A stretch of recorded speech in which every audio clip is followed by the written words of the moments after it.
It's your girl Angel Sky coming at you for a video that I've done before on my channel, but it's been a little while, so I figure why not redo the video, revamp it. It's so far down my channel. I don't think anybody really goes down that far anymore.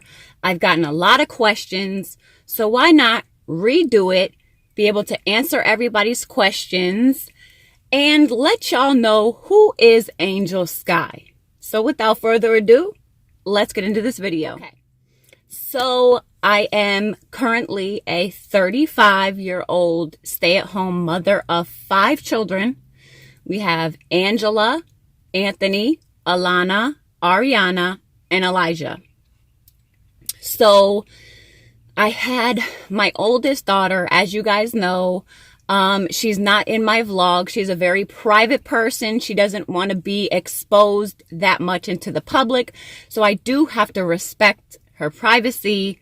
But I do have a 17-year-old named Angela. I had her when I was 17 years old. So I was a teen mom. I was very young. A little bit of a backstory. I was raised in a very small town in Connecticut. I went to private school in Massachusetts, and pretty much when I went into high school, that's when I started public school. I begged my mom to go to public school. Everybody was going. I was the only one who wasn't. I was literally going out of state just to go to this private school. So she finally agreed to let me go to public school when I was in high school. My father has, my mom and my dad have 8 kids. There is me, my 2 sisters, and my 5 brothers. And my father owned an electrical contracting business up north. And he traveled a lot to the DC area for work because there wasn't a lot going on up there. So he was always coming down here to do work, and we didn't really get to see him a lot. So when I was in high school, he decided to uproot everybody and move to the DC area. So that's what we did. I was about 15 years old when I moved here. I was like a freshman in high school, and I was very lonely. I was very mad at my parents for uprooting me. All my best friends, even my sisters, were left behind. So I was very sad to go. I didn't like it here at first. I was just bitter and angry. I met my daughter's father very shortly after I moved here, and he was pretty much like my best friend. And I ended up getting pregnant when I was 17 with my daughter. I had her 1 month before my 18th birthday, so I was very young when I had my first daughter. But we were very close. You know, I tried to be as good of a mom to her as I could be, but I was 17, so I did my best. Not too long after, I think I was like 19, 20, I met my now husband, Richie. We've been together ever since. We've been married for 9 years, together for, I don't know, almost 16 years. So we've been together for a long time. We've been through anything you can name. Literally, if you name it, we've been through it. So we've been through the worst. We've been through the best. And that's my everything. That's my everything. That's my life. That's my heart. That's my soulmate, to be cliche. He's my world. He's my everything. I wouldn't know how to live without him. Literally, to this point, as long as we've been together and as many things that we've been through, I just wouldn't even know how to live without him. Pretty much, like, I really didn't have too much to do with my daughter's father because he just wasn't a good example. He just wasn't there to be a dad yet. So Richie stepped up and was a very good father or stepfather to my daughter. They've built a massive bond throughout the years. So then after I had my daughter, Angela, I actually had 3 miscarriages in between my daughter, Angela, and my son, Anthony. So as some of you may know, if you have 2 or more miscarriages in a row, the doctors say pretty much you're not really going to be able to conceive because your body is just so used to getting rid of the baby at a certain time in your pregnancy. So I was very scared with Anthony, my next son. I was terrified because I had lost so many babies, and I just didn't want to go through that again. I was terrified. I was looking everything up. I didn't know what to eat, what not to eat, what to drink, what not to drink. My doctor was probably sick of me calling her just because I was so scared to lose him. So it had been really traumatic. One of my miscarriages was at like 6 months. I was almost 6 months pregnant when I lost the baby. And that was a very tough time for me. So when my son was born and healthy and happy, I can't tell you how blessed I knew I was when I had him. So I had my son, Anthony. Then 18 months later, I had my daughter, Alana. And then 18 months later, I had my daughter, Ariana. And then 15 months later, I had Elijah. So they're very close in age. Angela's 17. Anthony is 8. Sophie is 6. Ariana is 4. And Elijah is 3. So, yeah, I mean, I really had them back to back to back. But as I just said, I grew up in a family with 7 brothers and sisters. So this was nothing new to me at this point. I'm just used to the chaos. I'm used to craziness. My mother always took in kids, and we had cousins stay with us for a while. So I was just always used to this type of lifestyle. And I just always wanted to raise a family like that because my childhood was so amazing. I want them to have a childhood like I did. So, and just to have massive brothers and sisters is just amazing because you always have somebody that can help you through certain times. You know, there's just a person for everything that you need in your life. So pretty much my oldest, Angela, is, like I said, 17 years old. She's in high school. She does CBI, which is computer-based instruction. And it's pretty much just homeschooling. Like, it's homeschooling online. It's actually through the local high school that she gets this.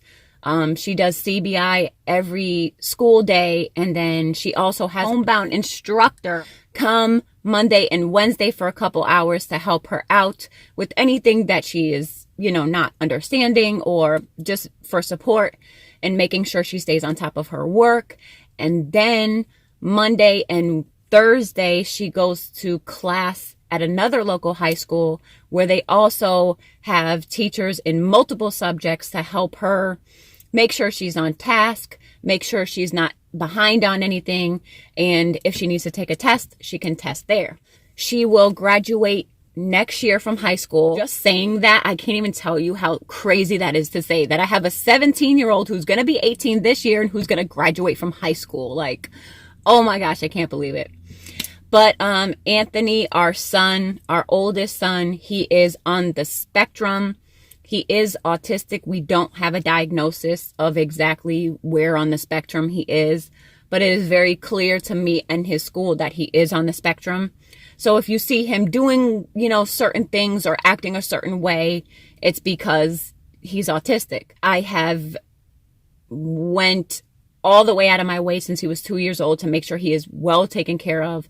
He's went to autistic schools from the age of 2. He's had specialists come and help him with speech and colors and learning. Like, as soon as I realized that he wasn't talking at 2 years old, I didn't hesitate. I jumped on it and I got him help immediately. I wasn't like, oh my gosh, what am I going to do? I just took action. Like, mommy mode just kicked in, and I was like, I need to do this now, and I need to be proactive so that he can catch up. And by the time he goes in kindergarten, he'll be right on target. And that's exactly what happened. Because of the schooling, because of the specialist, because of everything, he is right on target for where he should be. So he is currently in 2nd grade, reading at a 3rd grade level. He can read really well, but his comprehension of what he's reading is not well. So they're trying to kind of help him with that.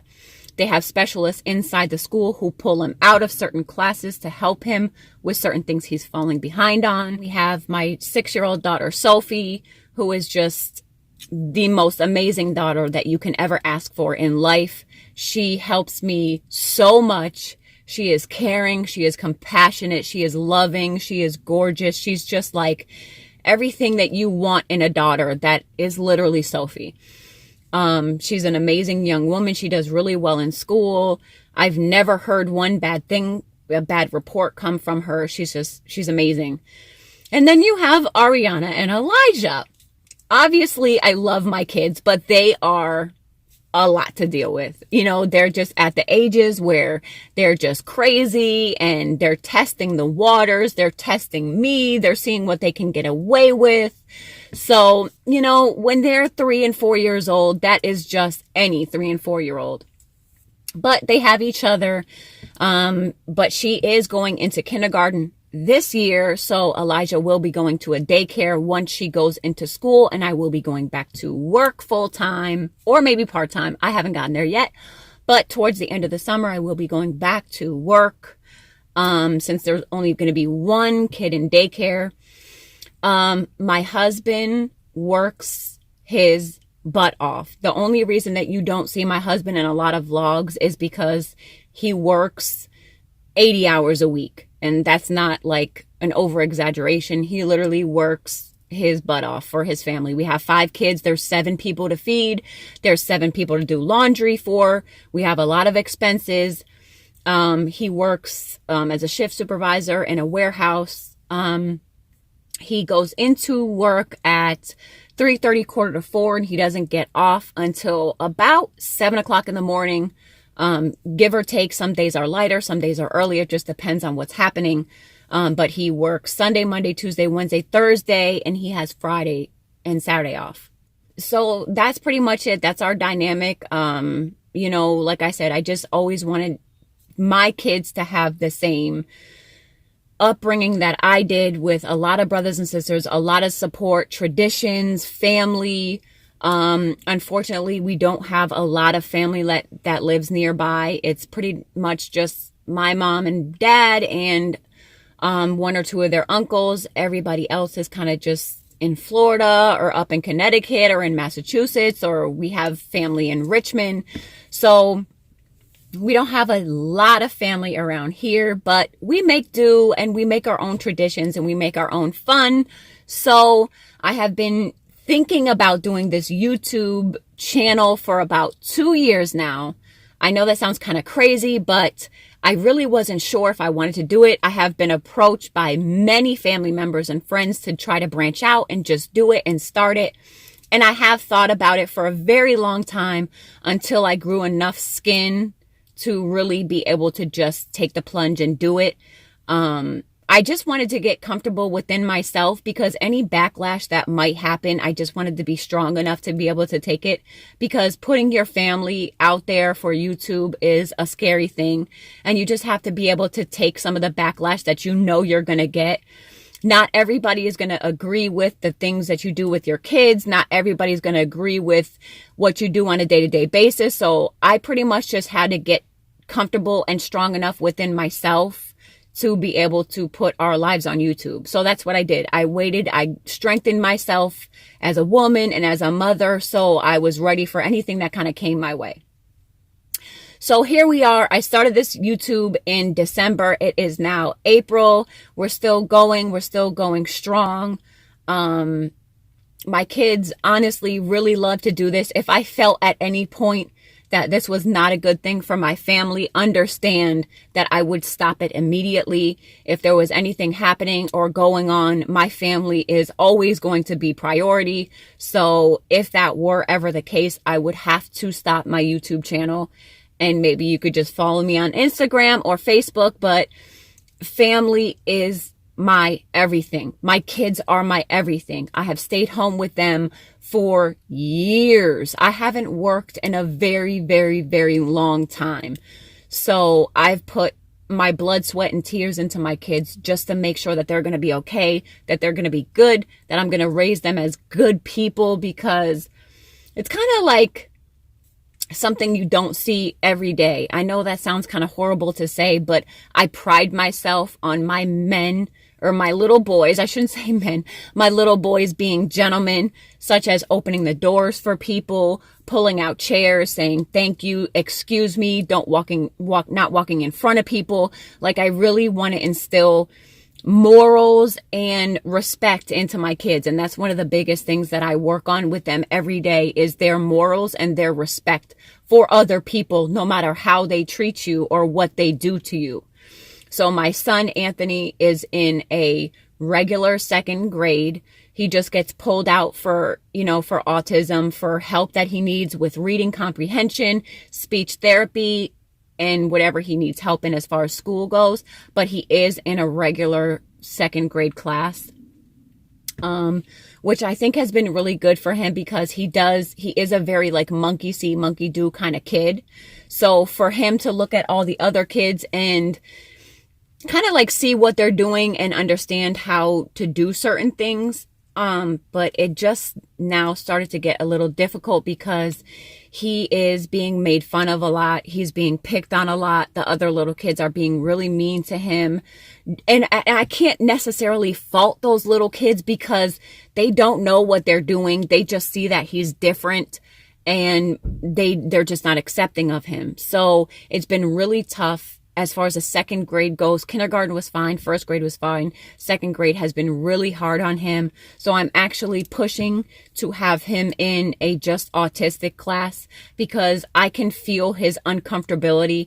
I can see his anger when he comes home all day, every day, and he lashes it out on his brothers and sisters. I can see things like that. I pick up on it really fast, and it just started happening this year, being in second grade, because now the kids are really starting to understand that he's different, and he himself is also starting to understand he's different.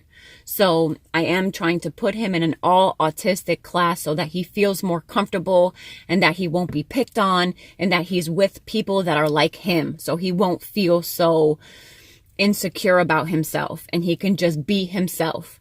So that's what I'm working on currently. If you do have any more questions in regards to me and my family, we are an open book.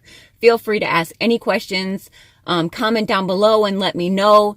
Thank you guys so much for all your love and support. I really do appreciate it. I put a lot of work into my videos, on top of putting a lot of work into my kids, so I don't have a lot of time for myself. But I enjoy doing this, and that's why I keep doing it. Thank you for your love and support. I love you. I hope you guys have an amazing weekend, and I will see you on the next one.